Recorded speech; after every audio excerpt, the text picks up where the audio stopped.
Hey guys, welcome back. This is Lucid. We're jumping back into our game with Nottheim.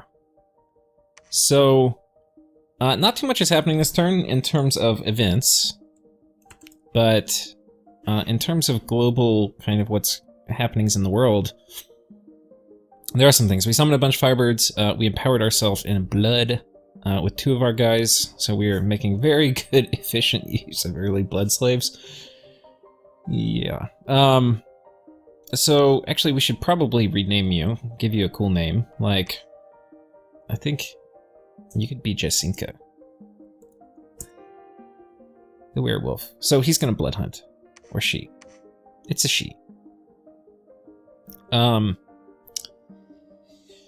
yeah, it's winter. We have everybody turned into little wolves so they don't get afflictions. Unfortunately, one guy in our capital got a disease, so we were rolling in a one of our witches to cure the disease.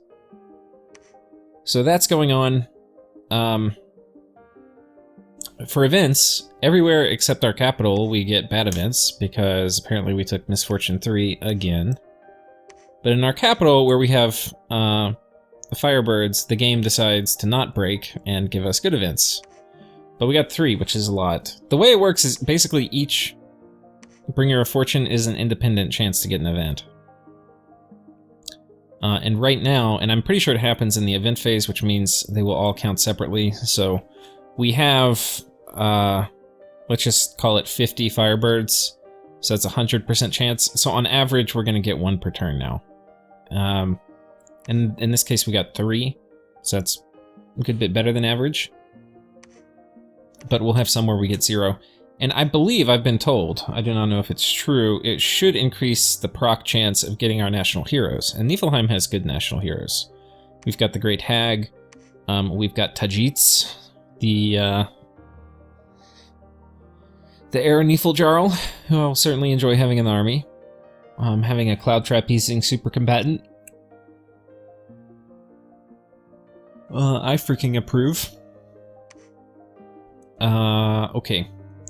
We've got a fair amount of dudes in here too. We actually probably should put a few more of you. We're gonna take the shitty guys. Let's take the good guys out. I don't want you guys to catch a stray arrow or something. Patrol with shitty guys. And that's basically it for happenings of the turn. Now you might say, why are we doing one turn this episode, Lucid? And well, part of it is because I'm trying to stay on top of recording so I don't get behind. The other part of it is because Othyrus decided not to attack this turn. And last turn, he basically just threw away a reasonably expensive, high-quality army on top of the Bloody Mama. And this turn, you can't really tell from the arrows, but he's pillaging it. So he's like, come and get me, you fuckers. And, which is, I think, a reasonable thing to do when you're down to your cap and nobody will come kill you. So I was like, okay, he's pillaging his thing. Hey, are you really gonna take this? And he's like, no, I got attacked by Basenji, which is kind of crazy, I guess. Basenji goes like right here, and so they're moving this way to attack them. And apparently he's been attacked by about 12 fully kitted Sid Lords. Which, you know, is a little interesting. Fortunately for us, we don't give a shit about that. Like, especially if we have a communion where we're spamming out, I mean, God, even just smite. We will wreck the shit out of them. They'll be pretty good at killing our PD, though. And I'm pretty sure an ethereal crossbow will make pretty short work of them as well. But I'm not completely sure. So, in terms of... Yeah, so, okay, we'll go through research in a second. Well, I'll just mention it real quick. We're at 5, we're 2 turns away from 6. And 6 is when I'm going to get the E-crossbows. And at that point, these guys, the Jotun Scouts with an E-crossbow, leading an army of undead, They will have a pretty good chance, I think, of killing pretty much most thugs and most PD. Like, it's going to be very hard to kill a guy with an E-crossbow and an army of undead terribly efficiently. So that is my plan for that, and we have a shit ton of astral income, so we'll be doing that. Now, because Aetherius is now distracted by Basenji before he can take the cap, we are going to deploy, and we have a plan. At first, it was just going to be these guys, and then I was like, okay, I want to fluff them. And then I was like, well, he's got Raven Guards, so if I fluffed them, it would be nice if the fluffers had bodyguards.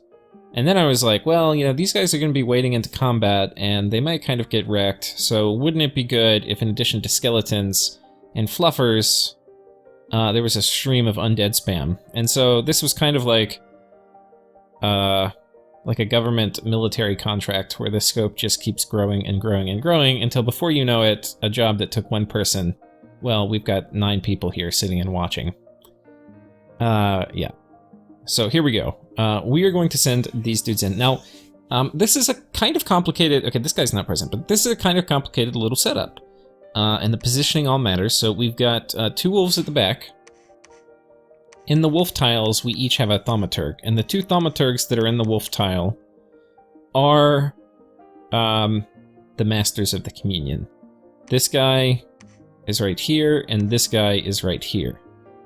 And part of the reason that the masters are in there is because they're not going to get hit with personal regen when this guy casts it. This guy is right here, doubled up on top of a slave. Now, if he did Magic Duel, which I don't think he even has anymore, I mean, maybe he does.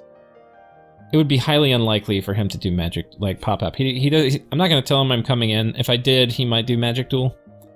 But I would rather just go ahead and take this and be done with it. Rather than have him specifically kit up for whatever he thinks I'm going to kind of bring in there. I sent him a message, by the way, saying, someone attacked Aetherius. He told me to... Well, we can give him some information. So, wait, did I click the wrong person? Send text message to Maxverni. So, apparently, Basenji attacked Aetherius, and now, after throwing away his armies on your cap, he no longer thinks he can take it. So I'll give it the good old-fashioned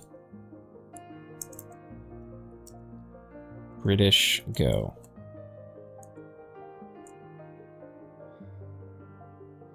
Let's see what Bloody Mama got.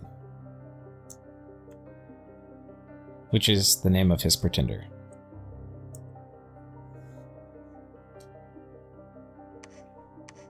And of course, we're not going to lose to Bloody Mama. So these guys are going to be the ones who kill it. Now, the thing is with Skelly Spam, it's a bit of a... how'd you call it? It's a double-edged sword.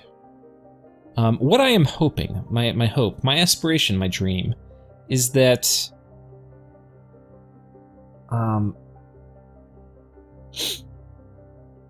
it's that these guys run in, and while they're surrounded, I'm worried that if they completely focus these guys down, that Bloody Mama can kill them. So, what I hope is that as they run in, there's going to be Skelly Spam pouring in the back, and the AI for the Bloody Mama is going to be like, oh, we could hit these really hard-to-hit guys, you know, with spells, or we could just kill the Skelly Spam, and I'm hoping they'll choose the Skelly Spam. Now, there's definitely going to be a few turns where they're up there in their business, kind of without all that Skelly Spam, because they're going to have quickness, they're going to run in, but they're... The thing is, the only thing I kind of compromised on in this is one of the costs of bringing in this guy to do the to bring in the communion, to do Skelly Spam, is that I basically have to give up a script slot to do communion, slave, and master, and what that means And I have to give up a script slot to do personal regen. And so what that means is I'm only getting 1 enlarge casting off, which kind of sucks. So,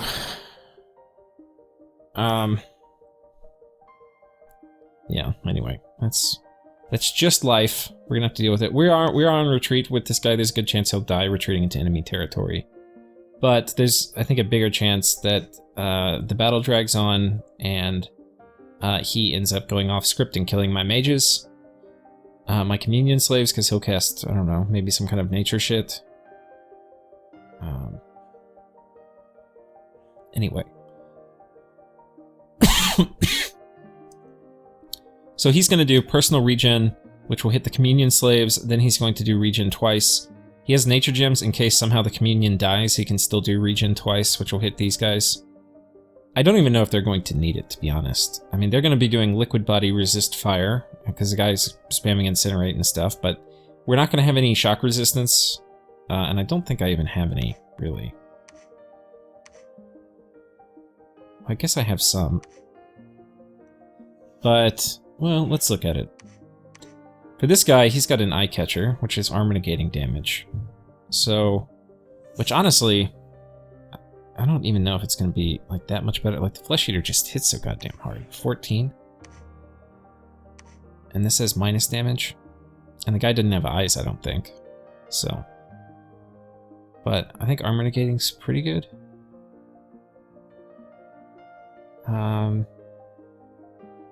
Let's think. If he's got 26 protection, yeah, this will probably still hit a little harder.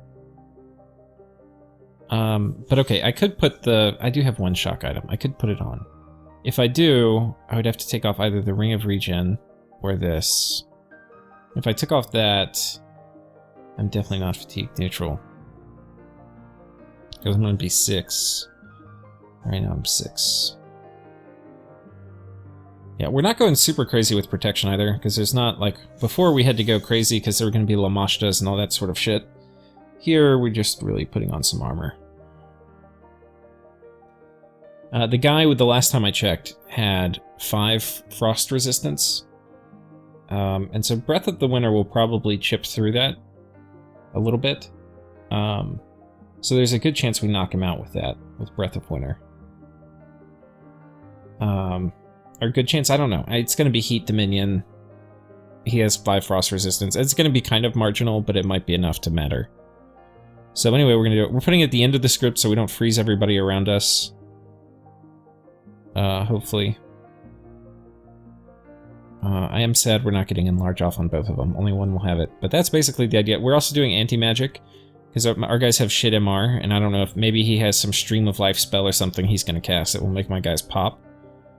This will be less likely to, or make that less likely to happen.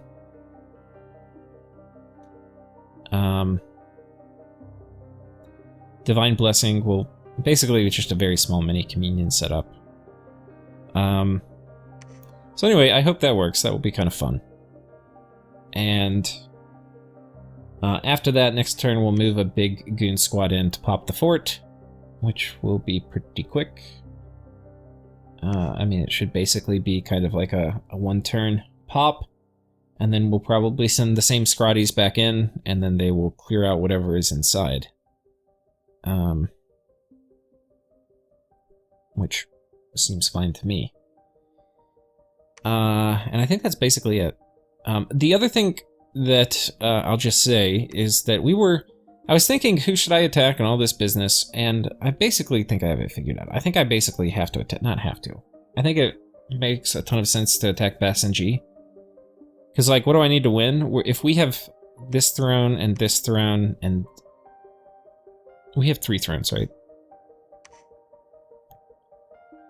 We have 2, and then we're going to be getting a 3rd this turn. We're claiming this one this turn, the inner throne. Right here. So... yeah, the +1 order is going to be nice, by the way. God, we're already up to 4k income almost. That's really good.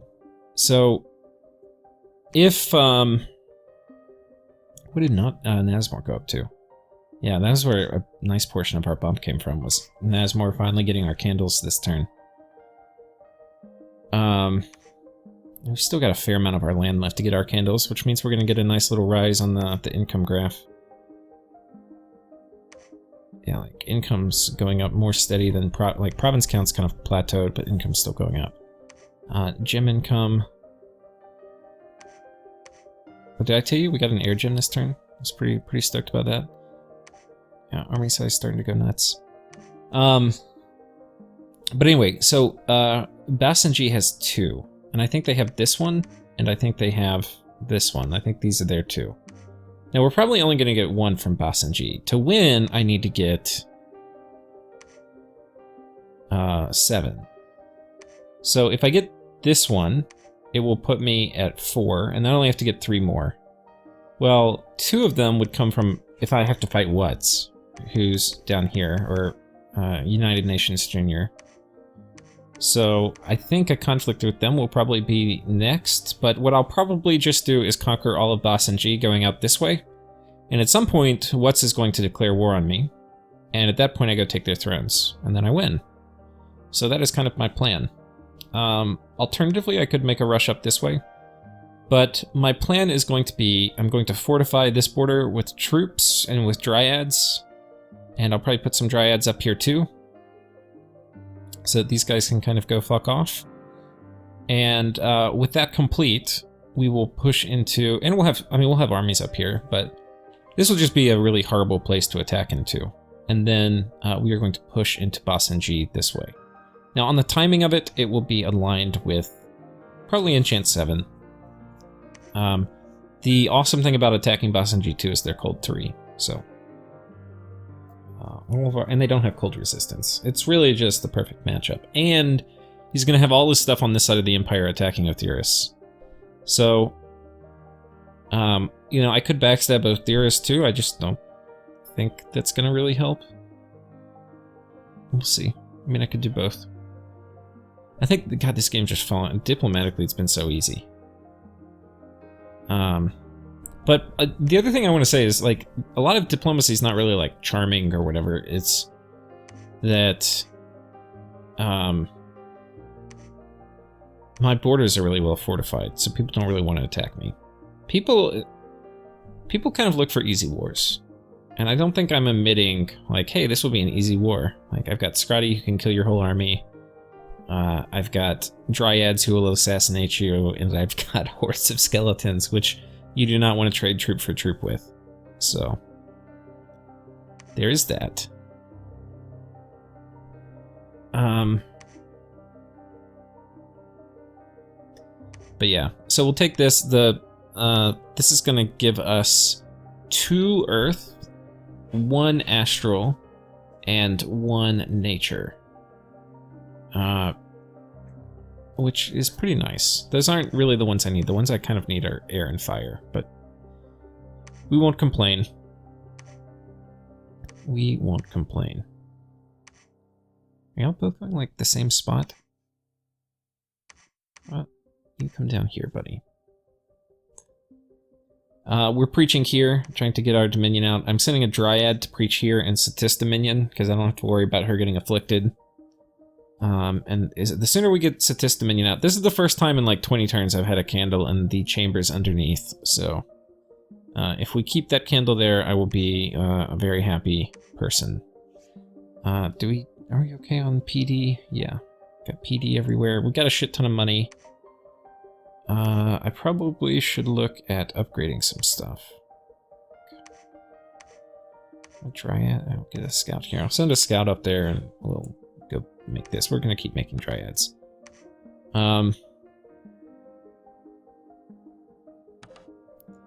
We'll get a few scouts too. So, oh, I might not have had all my forts producing. Let's go check. Yeah, this one I turned off. Get more dryads here. I don't think we need more. I'm gonna have to kind of figure out where I need more scouts to kind of move troops around, and then as needed, I'm going to turn them on. So I think we're gonna get a couple in this theater, and then we'll go pick out, because like I've got a big old fucking army here, and so we'll go pick them up and move them around and scare people and stuff. We are also almost ready. I'll just go through some of the sequencing for getting like construction 6. So in 2 turns, we will be able to make a... It's actually going to be a few turns before we have Robe of the Magi. I'm going to need to make with any one of my... Or, well, no. With this guy, with Jacinka, she's going to have to make a Bloodthorn. And then, with the Bloodthorn, she's going to have to make any of the other kind of... Because there's 2 boosters which require you to be Blood 5. So she'll put the Bloodthorn on. In her human form, she'll be Blood 5. And then she can make the 2 armors, etc. And then with all of those things made, we can hand those over to Imperialus, who will take the boosters and the air hat, and he will make a Robe of the Magi. And then in the meantime, once he's done with that, he can make he can start making a few bloodstones, which would be nice to have. Though I don't really know how many I'm going to need. I don't... Yeah. Yeah, I don't know. I think that is about it. This will be an exciting battle. If we lose it, I'll be disappointed. We could lose Rig, who's obviously a huge badass, and we could lose... Oh, let's name you. We will name you... 1 second. We will name you Lasky. And there we go. We've got Rig and Lasky, and hopefully they are going to go in and just finish the job in a phenomenal way. There's only a few ways I think this will go bad. Okay, no, there's multiple vectors of failure. One is there's more Raven Guard than I think, and they fly and they kill everybody, because if they kill enough of these guys, then they can kill my mages, and if they kill my mages, they could cause an HP rout, perhaps even, and these guys might run off. But if they take damage, and they get buffed up before all these guys die, then they're probably still going to kill everybody. So there's that. Now, it's possible that actually maybe I delay. Like, maybe we do a Horde of Skeletons casting here at the beginning, and then we do anti-magic here at the end.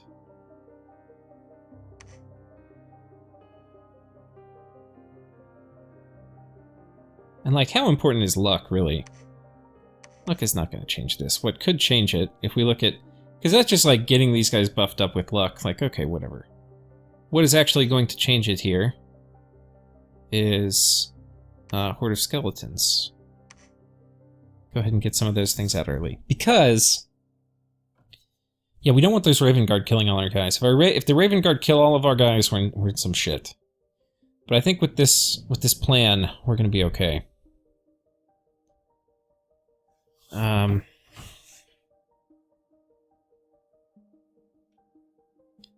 We may kind of need Divine Blessing a little earlier, though. I think we might scoot Divine Blessing in, and then we'll do a Horde... Because Divine Blessing is going to make me regen a lot better, and I don't want to blow up my slaves. Okay, anti-magic. And this will actually be kind of nice having anti-magic at the end, because then it's going to get it on some of the skeletons when they run in. Which, there could be a priest or something. Could help a little bit. This guy's retreating. Yeah, I'm feeling pretty confident about that. Pretty damn confident. Why is this guy... He's got Horde of Skeletons, like, white, and this guy's got it red. But they're both Communion Masters. Oh, it's Power of the Spheres is what this is picking up. It's fine.